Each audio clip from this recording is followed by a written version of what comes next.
High, কেমন আছো তোমরা সবাই? আশা করছি নিশ্চয়ই তোমরা সবাই খুব ভালো আছো। দেখতেই পাচ্ছ আমি মেহেন্দি পড়েছি। কেন? কেন আবার? আমার ডান্স প্রোগ্রাম ছিল তাই জন্য।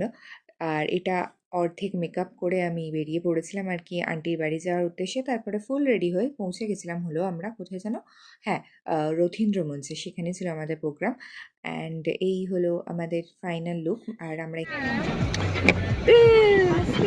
ঠিক আছে। এই যে একজন টুকি মারছে, এই আরো দুজন বাবু। তুই এরকম খিচিয়ে মুখটা হয়ে গেছিস কেন? এই কি বললো ঠাকুর বাড়ি তো? রথীন্দ্র মঞ্চ লেখো না। হ্যাঁ, রবীন্দ্র মঞ্চ। এই যে বলতে না বলতেই পৌঁছে গেছি আমরা রথীন্দ্র মঞ্চে এবং ওখানে বসে বসে কিছু পারফরমেন্স দেখে নিচ্ছিলাম। কিন্তু তারপরেই ছিল আমাদের পারফরমেন্স। কিন্তু পারফরমেন্স দেখার আগে দেখে নাও আমাদের কিছু খুনসুটি। হ্যাঁ, কিন্তু তোকে চোখটা ওপরে করতে হবে একটু।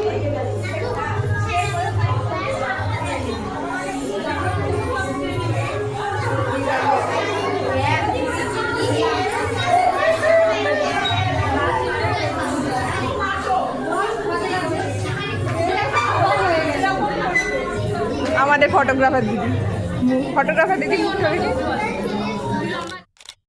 আর এই যে খালি আয়না পেয়ে আমি একটু ঢং করছিলাম আর কি, মানে নিজেকে দেখছিলাম আর একটু কি করছিলাম, ভিডিও করছিলাম, ফটো তুলছিলাম, এসবই করছিলাম আর কি।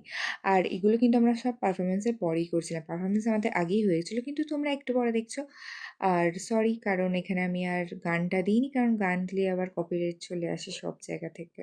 ফেসবুক, ইউটিউব সব জায়গায় কপিরাইট দিচ্ছে। উফ, কি যে করি না, মানে কি করব ভেবে পাই না। যাই হোক, তো একটু এই সাইলেন্ট ডান্সই দেখে নাও আর একটু আমার মানে কি বলবো, আমার একটু আওয়াজই শুনে নাও। এই আওয়াজটাই এখন শুনতে হবে। আর কি করবে, গান তো আর আমি গিয়ে শোনাতে পারবো না, কারণ আমার গলাটা তো খুব সুন্দর।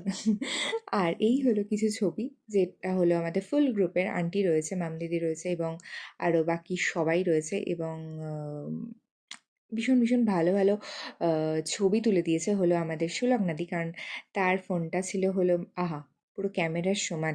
আর সুলগ্নাদির ছবিও তুলে দিয়েছে আমাকে কয়েকটা, খুব সুন্দর সুন্দর। সেগুলোই শেষে তোমাদের অ্যাটাচ করে দিলাম। সো কেমন লাগলো এই ছোট্ট মিনি ভ্লগটা, সেটা অবশ্যই জানাতে ভুলো না। এখনকার জন্য টাটা, আর অবশ্যই ভালো থেকো। বাই।